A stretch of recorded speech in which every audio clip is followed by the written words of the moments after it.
My name is Megan, and I'm a 27-year-old CEO of a fashion brand. I just started my business recently, and with a lack of staff, there's always so much to do. It's a whirlwind every day. I've had my share of failures, and with many unfamiliar tasks, I've been pulling long hours regularly. Still, since last year, things have started to pick up little by little, and I've been steadily increasing profits. I have a husband who's 2 years younger than me. His name is Mark, and we met through work and eventually started dating. My work was so busy that we rarely had time to go on dates on my days off. At most, we'd grab dinner together after work every now and then. One day, 6 months into a relationship. I'm sorry, we hardly ever get to meet. Well, you're busy. It can't be helped, but I have an idea. An idea? If we get married, we don't have to make time to see each other. We can just be together every day.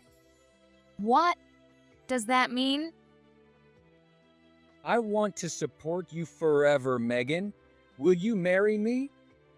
Out of the blue, Mark proposed to me. It had only been 6 months, so I was shocked. But I was also incredibly happy to hear him say that. My friends, family, and even my parents said only 6 months was too soon to get married. My mom, in particular, was against it. But at the time, I thought, Mark is so kind. Things will definitely work out. I'll balance work and family perfectly. Looking back now, I realize how naive I was. I never imagined it would end like that. When we first got married, Mark was incredibly kind. He was always concerned about me as I scrambled through my hectic days. When I was down because of mistakes or failures at work that made things not go as I hoped. Megan, you'll absolutely do great. I'm rooting for you. Yeah, thanks. As your husband, I'll support you as much as I can. He used to encourage me with his kind words like that. When I worked late, he'd even cook dinner and wait for me. But that blissful newlywed life didn't last more than a month. At first, we started having small arguments. I told you not to leave your clothes lying around. Yeah, I know. Oh, and if you've eaten, wash your dishes yourself. You're the wife, so you should handle that much. What? I was a bit taken aback because he had never spoken to me so coldly before. But I come home late from work. It'd help if you could take care of that. Don't use work as an excuse. You're the wife, so it's your job to handle housework. I'm sorry. I realized I'd been relying too much on Mark and neglecting household responsibilities. Mark worked too, so of course he must have been exhausted. I figured he must have been bottling up a lot of frustration, and I felt sorry about it. From then on, I decided I'd try to share the chores more evenly and not lean on him so much. But over time, Mark started helping less and less around the houses. On top of that, he began complaining every day. Pasta again? It's quick and easy to make. The pasta's hard and it tastes awful. Can't you make something else? Sorry, I didn't have time. Your recipe repertoire is so small. You should learn how to cook better. One day, he'd glance at the dinner I made and go out to eat instead. Did you clean my room? Oh, sorry, I didn't get to it. You should have cleaned it. You can clean your own room, you know. And you call yourself a wife? He began to do nothing but complain and criticize me. I'm busy with work too, so can't you put up with it? Unable to hold it in, I finally said that to Mark. What? If you can't even handle housework, you shouldn't be working in the first place. He suddenly started yelling and threw a cushion at me. I was so scared that I couldn't say anything back, but he kept going. Just because you're a CO, you act all high and mighty, saying you're busy, but I work too. I understand that, but Don't act like you're the only one who's busy. Someone like you can't handle a job. what? A woman being a CO? That's impossible. You're bound to fail. That's awful. If you're so upset, cook better food and clean the houses properly.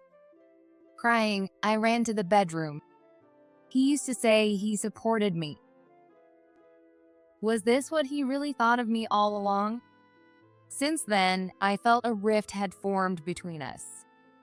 Even though he'd still complain sometimes, I avoided saying anything back because I didn't want to be yelled at again. Mark started going out more on his days off and would sometimes not come home at night. Naturally, conversations between us decreased until we hardly spoke at all.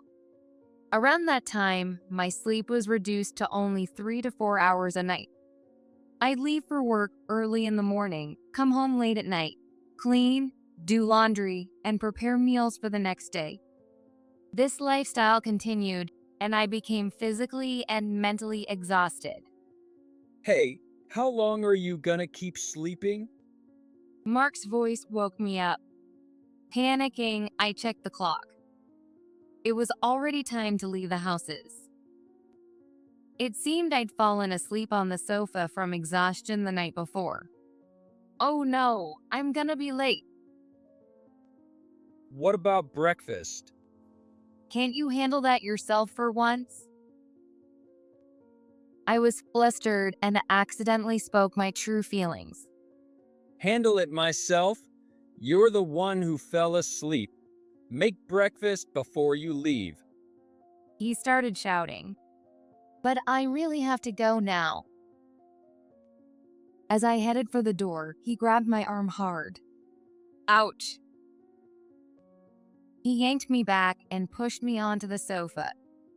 What the hell are you doing? I said make it. Do you expect me to go to work hungry? Terrified by Mark's overwhelming anger, I worried that if I refused, the violence might escalate further. I contacted my employees to let them know I'd be late, then hurried to make his breakfast. Mark ate the freshly made meal in silence. As I quietly tried to leave the houses, he suddenly threw his plate onto the floor and yelled. This tastes awful. The plate shattered and food scattered across the floor. I'm not some livestock. Stop feeding me garbage like this. Scared out of my mind, I ran out of the houses as if fleeing. I was too afraid to come home that night. I began to doubt whether I could continue living with Mark. Lately, I hadn't been able to rest at all at home, and it was affecting my work. I almost fell asleep during meetings. That night, after working late and returning home, Mark was still awake. Welcome back. He rarely greeted me like that. The mess from that morning, broken plates and scattered food, had been cleaned up, and everything had been tidied away. I felt a strange uneasiness at the seemingly normal situation. Pretending nothing had happened, I finished my usual chores. As I relaxed, Mark brought me tea. How's work going? Oh, thanks. It's going okay, I guess. His unusually kind attitude left me bewildered. It's not perfect, but profits are stabilizing. That's good. Keep it up. I'm heading to bed now. I wondered if he was being kind because he regretted what happened that morning. At the time, that's all I thought about. However, by the next month, I started noticing something strange. Can we talk for a second? What is it? This month, your paycheck was way lower than usual. Did something happen? Well, I changed my job. What do you mean?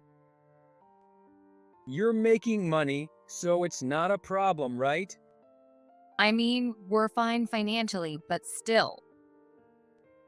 Once my income started stabilizing, Mark quit his job without telling me and started working part-time. Even that part-time job was inconsistent. He'd skip work whenever he felt like it, showing no motivation at all. On top of that, he began going out drinking until early morning almost every day. I realized his sudden kindness the other day wasn't because he regretted his actions. It was to confirm how much I was earning. That realization made me furious. I couldn't stand it anymore, living off someone else's money, partying all day, and not even helping with chores. Hey, what the hell are you doing? What now? Quitting your job without a word and going out drinking every day. Isn't that insane? Who cares? You're making enough money.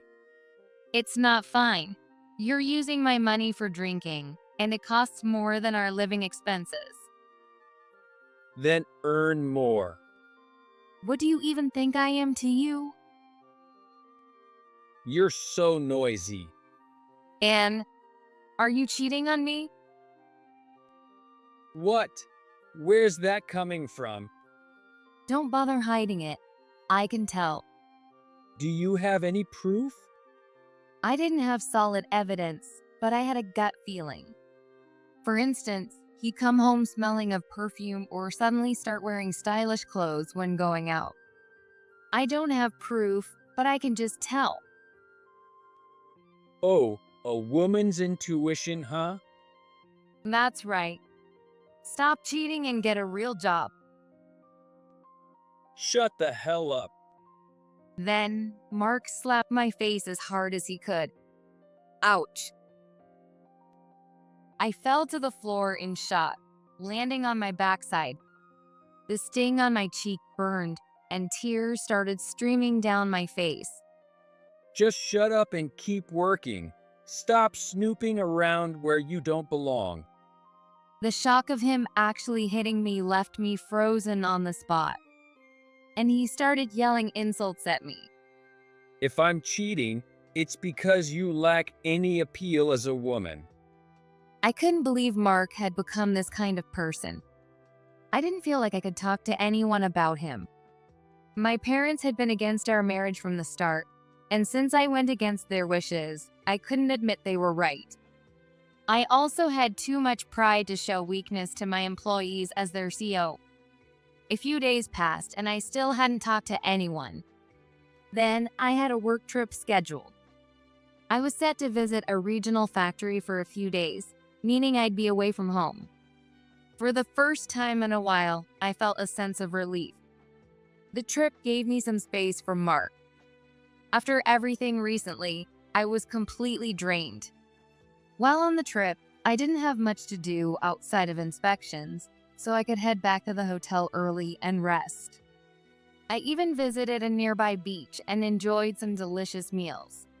Though it was only a few days, the trip allowed me to refresh and recharge. I decided that if Mark ever got violent with me again, I'd file for divorce. For now, I resolved to stay with him a little longer. When I returned from the trip and approached our apartment building, I noticed the trash area was overflowing. Wow, so much trash. Did someone move out? Looking closer, I realized everything looked familiar. What? This is all my stuff.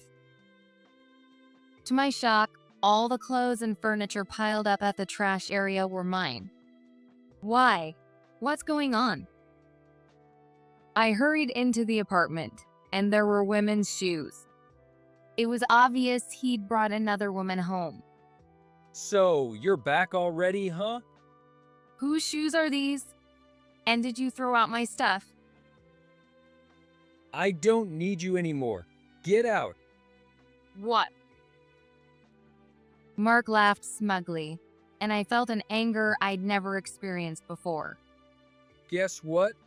I won the lottery. The lottery? Yeah, I only stayed with you because you had money, but now I don't need you anymore. It turned out Mark had married me purely for financial gain. With this money, I don't have to stay with someone like you. I can live it up. Realizing I'd been deceived all along filled me with rage. You can't cook, and you were a terrible wife. File the divorce papers, okay? I'll take the apartment as my compensation. He tossed the divorce papers at me. When I looked, I saw his name and signature were already on them. All I had to do was sign and file. That's when I decided I'd make him regret betraying me. I went to my room and opened the door, only to find a woman hiding there. My room had already been redecorated with new furniture, clearly intended for her. After confirming everything, I turned to Mark. "I'll see you in court." That was all I said before storming out. I immediately contacted both my parents and his. I told you it was too soon to get married. "I'm sorry." My mom said so in tears, and I wished I had listened to her more. Mark's parents, also in tears, apologized repeatedly. We're so sorry for what our foolish son has done. I plan to take legal action against him.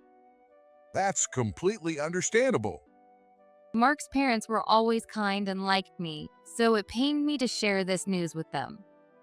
After updating our families, I reached out to a lawyer I knew through work to prepare for a lawsuit against Mark for domestic violence and infidelity.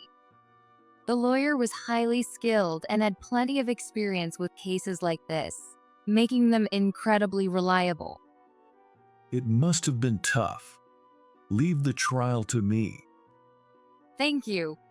I'm counting on you. Let's make sure to claim the maximum compensation. Thanks to their expertise, I won the case and was awarded a significant amount in damages. While money couldn't fully heal the pain I'd endured, it brought me some closure. A few weeks later, Mark called, seemingly surprised by the bill he'd received. I answered, ready to gloat with a sarcastic, "Serves you right." But instead, he said, I got the bill. This is pocket change to me.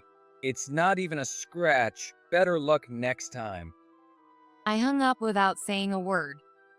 Pocket change? How much had he won in the lottery? Knowing my revenge hadn't fazed him made me want to cry, but I decided it was over. From now on, I would focus on my work and move on, leaving Mark and all the pain he caused behind me. A month later, Mark called me again. I'm sorry for everything. I was wrong. He suddenly started apologizing, completely flipping his attitude. What? After all this time? Actually, I made a mistake about the lottery. I didn't win after all. I couldn't help but laugh from the bottom of my heart, thinking, karma really does exist. I've been reflecting on everything. Can't we start over? There's no way we're starting over.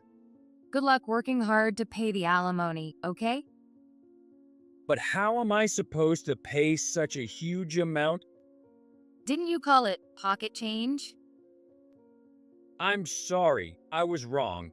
Could you withdraw the alimony claim? I really can't afford it. There's no way I'm withdrawing it.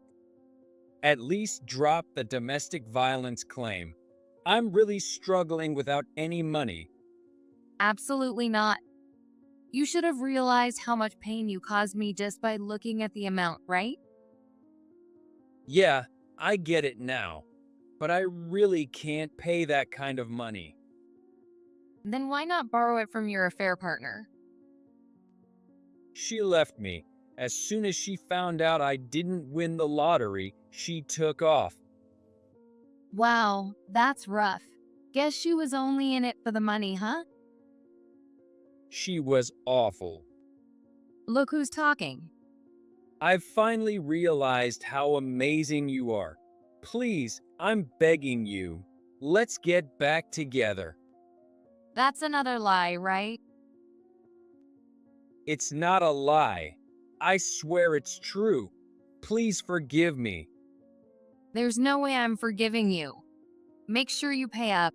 Bye. Wait, hold on.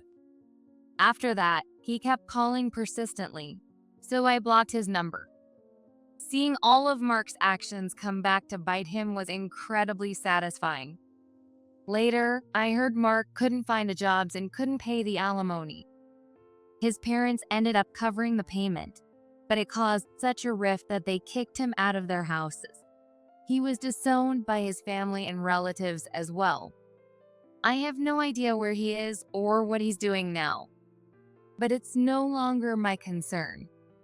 As for me, my life is thriving. My company has grown significantly, and I've been able to hire more staff. Thanks to that, my workload has lightened, I'm getting enough sleep, and I feel healthier, both mentally and physically.